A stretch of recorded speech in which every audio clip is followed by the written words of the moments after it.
నమస్తే, welcome to the channel. నేను మీ సిరి. కడప గడపలో అయితే ఆ ఒక్క సీటు గురించి జగన్మోహన్ రెడ్డి గారు టెన్షన్ పడుతున్నారు అని చెప్పేసి మనకు వార్తలు వస్తున్నాయి. అది ఏది కాదు అంటే ఇక్కడ చూస్తున్నట్టయితే బద్వెల్లో వైసీపీలో ఒక్కపోత. అసలు బద్వెల్ సీట్ గురించి ఎందుకు ఇంత టెన్షన్ పడుతున్నారు, ఏంటి అసలు అక్కడ ఏం జరుగుతుంది, ఆ నియోజకవర్గంలో సీట్ గురించి ఎందుకు ఇంత హైరాణ పడుతున్నారు జగన్మోహన్ రెడ్డి గారు అనేది మనకి వివరించడానికి మనతో పాటు ఉన్నారు ప్రముఖ senior political analyst KVV Prasad గారు. నమస్కారం సార్. నమస్తే అమ్మా. సార్, ఇప్పుడు చూస్తున్నట్టయితే వైసీపీలో బద్వెల్ సీట్ గురించి ఉక్కపోత స్టార్ట్ అయిందని చెప్పేసి జగన్మోహన్ రెడ్డి గారు కూడా టెన్షన్ పడుతున్నారని చెప్పేసి మనకి వార్తలు వస్తున్నాయి. అసలు ఈ నియోజకవర్గంలో అసలు ఏం జరుగుతుంది సార్? సో ఈ నియోజకవర్గంలో డాక్టర్ సుధాకర్ అనే వ్యక్తి ఎమ్మెల్యేగా పోటీ చేస్తున్నారు.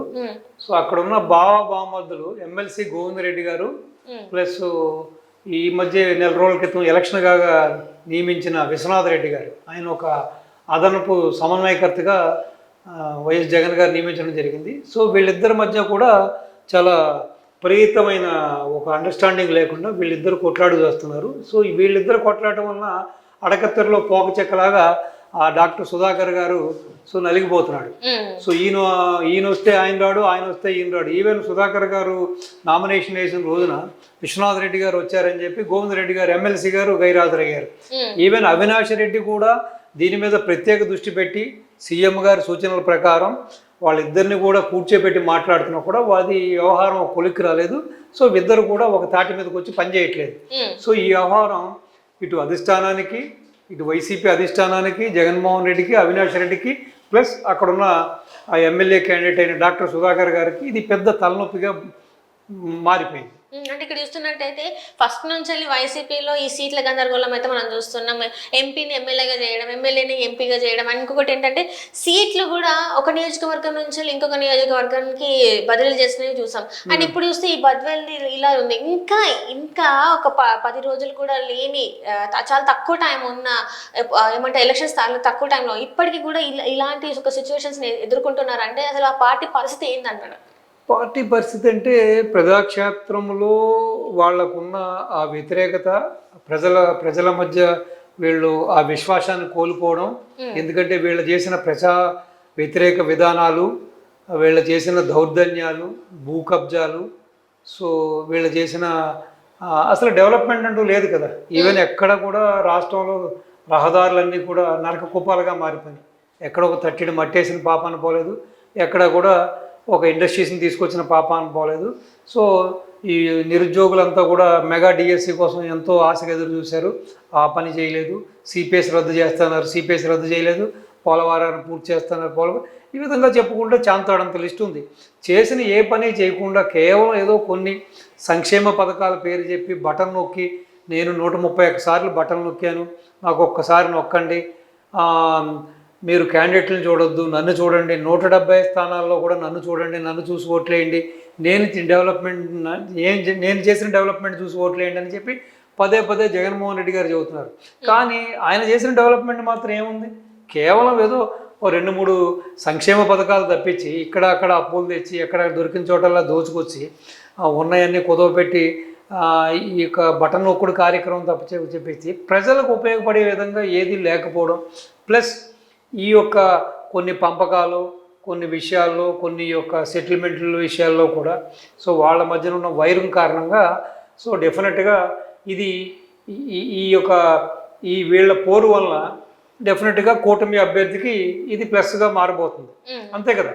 ఇప్పుడు వీళ్ళ దగ్గర సయోధ్య లేనప్పుడు సో డెఫినెట్గా ఆటోమేటిక్గా కూటమి అభ్యర్థికి బెనిఫిట్ చేకూరుతుంది అన్నది నగ్న సత్యం. అంటే ఇవన్నీ అంశాలు చూసుకుంటుంటే సార్, ఇప్పుడు వైసీపీ అనేది ఇప్పుడు ఏంటంటే ఈ రోజు జగన్మోహన్ రెడ్డి గారు ప్రచారాన్ని కూడా మానేసుకున్నారు. నేతలతో భేటీ అవ్వాలనుకుంటున్నారు తారాపల్లి ప్యాలెస్ లో.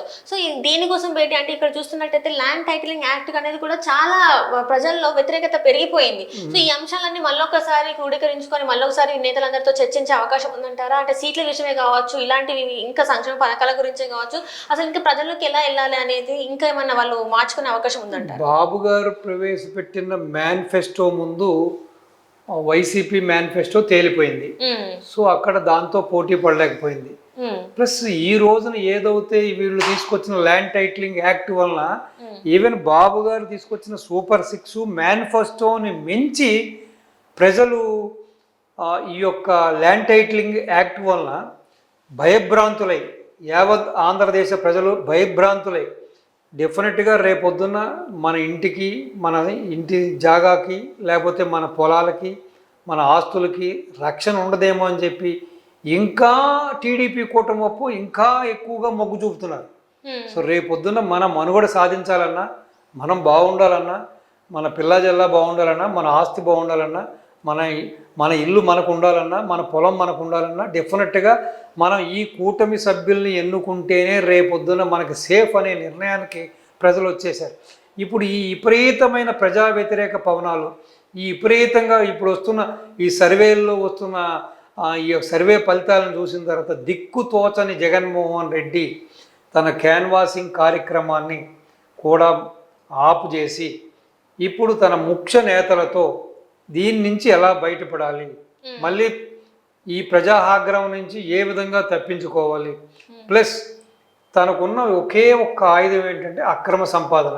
ఎలాగైనా సరే ఓటుకి 5,000 కాదు 10,000 కాదు ఎంతైనా ఖర్చు పెట్టే అనే స్థితిలో ఉన్న జగన్మోహన్ రెడ్డి ఇప్పుడు ప్రధానంగా నాకు తెలిసి ఒకటి ఈ ల్యాండ్ టైటిల్ యాక్ట్ని గురించి వచ్చిన ఈ ఇంపాక్ట్ని, ఈ యొక్క ప్రజల్లో భయాందోళనకు గురయ్యారు, దీని నుంచి ఏ విధంగా బయటపడాలి. రెండోది ఇంకా రెట్టింపు ఉత్సాహంతో ఇంకా ఎంత పంచితే ప్రజలు మళ్ళీ మన వైపు మొగ్గు చూపుతారు, ఏ విధంగా ఈ ప్రజల్ని ఈ డబ్బుతోటి మనం లోపరుచుకోవాలని ఒక ఆలోచన చేయడానికే ఈ రోజున అత్యవసరంగా తన యొక్క కార్యక్రమాన్ని ఆపి కూడా ఈ అత్యవసర భేటీ పెట్టుకోవడానికి కారణం ఇదే.